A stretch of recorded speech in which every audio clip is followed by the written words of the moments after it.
Hello viewers, আসসালামু আলাইকুম। Welcome to my channel cooking world of money. নিশ্চয়ই আল্লাহর অশেষ রহমতে সবাই ভালো আছেন। আমার আজকের রেসিপি হচ্ছে মজাদার ও মুখরোচক চিকেন সমুচা। বাইরে থেকে ক্রিস্পি আর ভিতরে মশলাদার চিকেন ফিলিং। আমি একই ভিডিওতে সমুচার পুর এবং র্যাপ সহ সম্পূর্ণ একটি রেসিপি করার চেষ্টা করেছি, তাই সম্পূর্ণ ভিডিও দেখার চেষ্টা করবেন। আশা করছি আপনাদের ভালো লাগবে। তাহলে চলুন দর্শক, চলে যাচ্ছি মূল রেসিপিতে।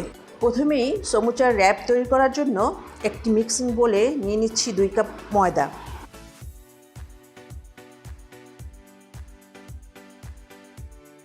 আর 2 কাপ ময়দার সাথে নিয়ে নিচ্ছি 1/4 কাপ কর্নফ্লাওয়ার। দিচ্ছি স্বাদমতো লবণ আর দিচ্ছি 1 টেবিল চামচ রান্নার রেগুলার সয়াবিন তেল। এবার এই সব কিছু একটু আলতো হাতে মিক্স করে নিচ্ছি। আর সমুচার র্যাপের এই ডোটা আমি তৈরি করব রুম টেম্পারেচারে রাখা পানি দিয়ে। অল্প অল্প করে পানি দিয়ে আমি ডোটা তৈরি করব। একবারে বেশি পানি দিয়ে ডোটা তৈরি করলে নরম হয়ে যাওয়ার সম্ভাবনা আছে। ডোটাকে বেশি নরম করা যাবে না, একটু সময় নিয়ে ভালো করে মথে মসৃণ একটা ডো তৈরি করতে হবে। এই যে ডোটা খুব বেশি নরমও না, আবার খুব বেশি শক্তও না। এবার এই ডোটাকে ঢেকে এক সাইডে রেখে দিচ্ছি আধা ঘন্টার জন্য।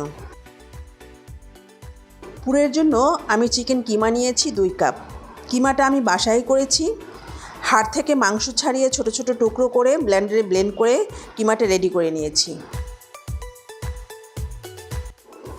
এবার আমি পুরটা রান্না করার জন্য একটি প্যানে নিয়ে নিলাম 4 টেবিল চামচ রান্নার রেগুলার সয়াবিন তেল। তেলটা হালকা গরম হলে দিয়ে দিচ্ছি 1/2 কাপ পরিমাণ পেঁয়াজ কুচি। পেঁয়াজটা নরম হয়ে আসা পর্যন্ত ভেজে নিব। পেঁয়াজটা যখন কিছুটা নরম হয়ে আসবে, ওই পর্যায়ে এখানে দিয়ে দিচ্ছি 1 চা চামচ পরিমাণ আদা বাটা আর 1 চা চামচ পরিমাণ রসুন বাটা। আদা রসুনের কাঁচা গন্ধটা চলে যাওয়ার জন্য আরও কিছুক্ষণ ভেজে নিচ্ছি। আদা রসুনের কাঁচা গন্ধটা চলে গেলে এবার এখানে 1/2 কাপ পরিমাণ পানি দিয়ে দিচ্ছি, যাতে গুঁড়া মশলাগুলো পুড়ে না যায়। হলুদের গুঁড়া দিয়ে দিচ্ছি 1/4 চা চামচ। 1 চা চামচ দিয়ে দিচ্ছি ভাজা জিরার গুঁড়া আর দিচ্ছি স্বাদমতো কিছুটা লবণ। এখন এই সব কিছু একসাথে কষিয়ে নিচ্ছি। যখন পানিটা শুকিয়ে তেলটা উপরে উঠে আসবে, ঠিক এই পর্যায়ে আগে থেকেই তৈরি করে রাখা সেই চিকেন কিমাটা দিয়ে দিলাম। আমি এখানে চিকেন কিমাটা ব্যবহার করেছি, তবে আপনারা চাইলে চিকেনটা কিউব করে কেটেও নিতে পারেন। সেক্ষেত্রে খুব ছোট ছোট পিস করে কেটে নিতে হবে। এই পর্যায়ে আমি চুলাটা মিডিয়াম হিটে রেখেছি।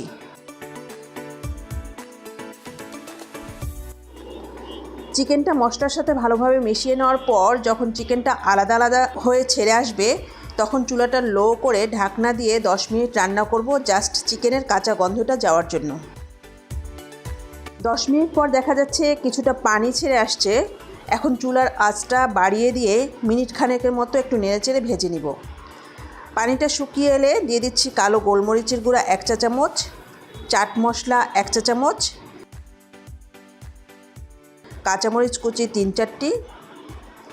এখন আবারও নেড়েচেড়ে মিশিয়ে নিচ্ছি। এবার চুলাটা একদম লো হিটে রেখে ঢাকনা দিয়ে দমে রেখে দিব 5 মিনিট। 5 মিনিট পর ঢাকনা খুলে আবারও একটু সব কিছু নেড়েচেড়ে দিয়ে দিচ্ছি 1/2 চা চামচ গরম মশলার গুঁড়া, টমেটো সস দিয়ে দিচ্ছি 2 টেবিল চামচ,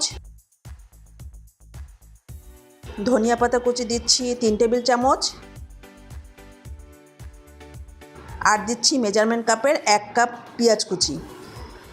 এবার চুলার জালটা বন্ধ করে এই সব কিছুই চিকেনের সাথে মিশিয়ে নিচ্ছি।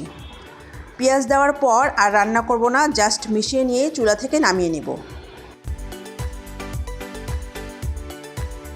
তো আধা ঘন্টা পর এবার আমরা সমুচার র্যাপের ডোটা দেখে নিব। প্লাস্টিক র্যাপটা খুলে নিচ্ছি এবং এই ডোটাকে আমি 3-4 মিনিট আবারও মথে নিচ্ছি।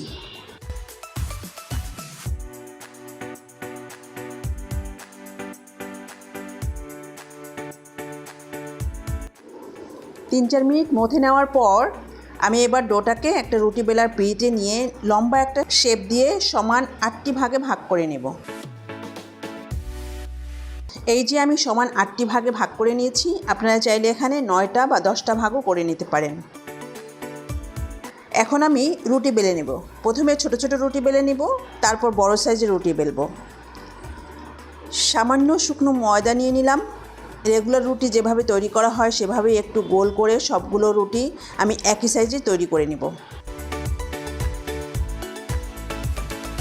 এরই মাঝে সবগুলো রুটি তৈরি করা হয়ে গিয়েছে। এবার আমি একটা ব্রাশের সাহায্যে কিছুটা তেল ব্রাশ করে নেব। রুটির চারপাশে খুব ভালোভাবে তেল ব্রাশ করে নিতে হবে। এবার কিছুটা শুকনো ময়দা ছিটিয়ে নিচ্ছি। এখন এর উপরে আমি আরেকটি রুটি বসিয়ে দিচ্ছি এবং সেমভাবে এই রুটিটার উপরেও তেল ব্রাশ করে নিব। আর তেল ব্রাশ করার শেষে শুকনো ময়দা ছিটিয়ে দিচ্ছি। এভাবে আমি সবগুলো রুটি রেডি করে নিব, শুধু সবচেয়ে উপরের রুটিটার উপরে তেল ব্রাশ করব না।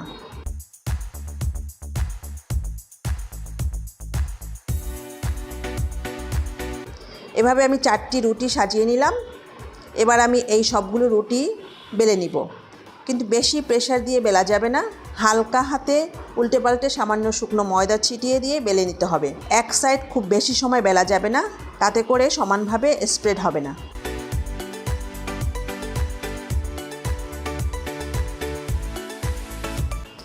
এভাবে একটা বড় সাইজের রুটি বেলে নিতে হবে। সবগুলো রুটি মিলিয়ে দেখুন এরকম একটা পাতলা রুটি হয়েছে। চুলায় আমি একটা ছড়ানো তাওয়া বসিয়ে গরম করে নিয়েছি। এখন এই রুটিটা তাওয়া হালকা সেঁকে নিব। এই পর্যায়ে চুলাটা আমি মিডিয়াম টু লো হিটে রেখেছি। যখন উপরটা এরকম একটু কালারটা চেঞ্জ হয়ে ড্রাই হয়ে আসবে, তখন আমি রুটিটা উল্টিয়ে দিচ্ছি। উল্টে নেওয়ার পরে অপর পাশটা আমি হালকা সেঁকে নিব। এই তো অপর পাশটাও এরই মাঝে ভাজা হয়ে গেল। এবার আমি চুলা থেকে তুলে 1 থেকে 2 মিনিটের মতো রেখে দিব। 1-2 মিনিট রেখে দিলেই দেখা যাবে রুটির যে লেয়ারগুলো আছে সেগুলো নিজে থেকেই আলাদা হয়ে যাবে আর টান দিলেই ছেড়ে আসবে।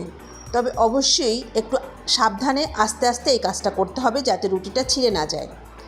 আমি 4টা রুটি একত্রে বেলে নিয়েছি। আপনারা চাইলে এর থেকে কম বা বেশি রুটিও নিতে পারেন, তবে খুব বেশি নিতে যাবেন না, এতে করে আবার রুটি নষ্ট হয়ে যেতে পারে।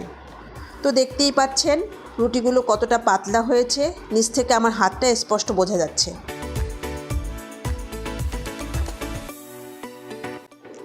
এখন এই রুটিগুলোকে সমুচার শেপ দেওয়ার জন্য লম্বাটে শেপ দিয়ে কেটে নিব। প্রথমে আমি সাইড থেকে কিছুটা অংশ কেটে নিব, আর সাইডের যে অংশটুকু কেটে নিচ্ছি এটা আমি ফেলে দিব না, এটা আমি সমুচার পুরে ইউজ করব। 2 সাইড থেকে কেটে নেওয়ার পর আমি এই অংশটাকে 3 ভাগে ভাগ করে নেব সমুচার র্যাপের জন্য বা শীটের জন্য। আমি খুব বড় বা ছোট সাইজের সমুচা বানাবো না, মাঝারি সাইজের সমুচা বানাবো, সেজন্য এরকম সাইজের সমুচার শীট কেটে নিচ্ছি। তো এইভাবে আমি সবগুলো সমুচার শীট কেটে নেব। চুলায় আমি একটি প্যানে বেশ কিছুটা তেল গরম হতে দিয়েছি, আর তেলটা মোটামুটি গরম হলে সমুচার শীটগুলো কেটে নেওয়ার পরে যে অবশিষ্ট অংশগুলো ছিল সেগুলো ভেজে নিচ্ছি। চুলাটা মিডিয়াম হিটে রেখে একটু সময় নিয়ে উল্টে পাল্টে এরকম একটা গোল্ডেন ব্রাউন করে ভেজে নিলাম। এবার তেল থেকে তুলে নিচ্ছি। ভেজে নেওয়া সমুচার শীটের অংশগুলো থেকে এতটুকু পরিমাণ নিয়ে নিলাম পুরের মধ্যে দেওয়ার জন্য। এগুলো ভাজার পর খুবই ক্রিস্পি হয়।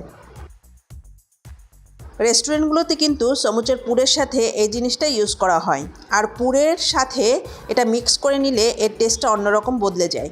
পুরের মধ্যে এগুলো ভেঙে দিয়ে এবার একটু মিশিয়ে নিচ্ছি। রান্না করা মশলাদার চিকেন, কাঁচা পেঁয়াজ আর সাথে মুচমুচে সমুচার শীটের এই অংশগুলো দিয়ে সমুচার পুরটা তৈরি করে নিলাম। এখন সমুচাগুলোকে সিল করার জন্য একটা আঠা তৈরি করে নেব।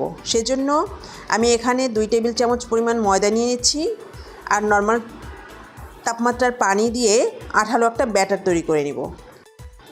এই যে এরকম আঠালো একটা ব্যাটার তৈরি করে নিতে হবে। এখন আমি সমুচা বানিয়ে নিব, সেজন্য এই শীটগুলো থেকে একটি শীট নিয়ে নিলাম আর বাকিগুলো এক পাশে রেখে দিচ্ছি। এখন এই কোণাটা এভাবে ভাঁজ দিয়ে আবার উল্টিয়ে আরেকটা ভাঁজ দিতে হবে। এবার এই পাশটাতে আমি যে আঠাটা বানিয়েছিলাম সেটা একটু লাগিয়ে সিল করে নিচ্ছি। এতে করে একটা পকেট তৈরি হবে। এখন সমুচার সেই পুরটা দিয়ে দিচ্ছি। এবার পুরটা ঠেসে ভিতরের দিকে দিয়ে দিতে হবে। এখন আবারও একটা ভাঁজ দিয়ে পুরটা ঢেকে দিতে হবে। এবার সামনের দিকটাতে আবারও একটু আঠা লাগিয়ে নিচ্ছি আর আবারও ভাঁজ দিয়ে দিচ্ছি। এখন এই বাড়তি অংশটুকু চাইলে কেটেও নিতে পারেন, আবার আঠা লাগিয়ে এভাবে সিল করেও দিতে পারেন। এই তো আমার সমুচার শেপ দেওয়া হয়ে গেল। আশা করছি সমুচার ভাঁজটা দেওয়া আমি বোঝাতে পেরেছি। আর এরই মাঝে আমার সবগুলো সমুচা তৈরি হয়ে গেল। আপনারা যদি কেউ ফ্রোজেন করতে চান সেক্ষেত্রে এভাবে একটা ট্রেতে একটু ডিস্টেন্স করে রেখে ডিপ ফ্রিজে 1 ঘন্টার জন্য রেখে দিলেই একটু শক্ত হয়ে আসবে। তখন কোনো জিপলক ব্যাগ বা কোনো এয়ারটাইট কন্টেনারে করে সংরক্ষণ করতে পারেন প্রায় 1.5 থেকে 2 মাস। তো যাই হোক, এবার আমি সমুচাগুলো ভেজে নিব। সেজন্য চুলায় একটি প্যান বসিয়ে পর্যাপ্ত পরিমাণ তেল দিয়ে নিয়েছি যাতে ডুবো তেলে ভাজা যায়। তেলটা হালকা গরম হলে আমি এখানে এক এক করে সমুচা দিয়ে দিচ্ছি। চুলাটা মিডিয়াম হিটে রেখে ভাজতে হবে, তাতে করে সমুচাগুলো খুব ভালো ক্রিস্পি হবে। কালারটা একটু চেঞ্জ হয়ে আসলে উল্টিয়ে দিতে হবে। কোনোভাবেই হাই হিটে ভাজা যাবে না, এতে করে উপরের লেয়ারটা পুড়ে যাবে আর ভিতরের লেয়ারটা কাঁচা থেকে যাবে। তাই চুলাটা মিডিয়াম হিটে রেখে উল্টে পাল্টে সময় নিয়ে ভাজতে হবে। তো এইরকম গোল্ডেন ব্রাউন একটা কালার আসলেই আমি তেল থেকে তুলে নিচ্ছি আর একইভাবে আমি বাকি সমুচাগুলো ভেজে নিব। এই ছিল আমার চিকেন সমুচার রেসিপি। আশা করছি আপনাদের আমার চিকেন সমুচার রেসিপিটা ভালো লেগেছে। যদি ভিডিওটি ভালো লেগে থাকে তাহলে অবশ্যই একটি লাইক দিবেন প্লিজ। আর কাইন্ডলি আমার চ্যানেলটি সাবস্ক্রাইব করে পাশে থাকবেন সব সময়। দেখা হবে পরের ভিডিওতে ইনশাআল্লাহ। আল্লাহ হাফেজ।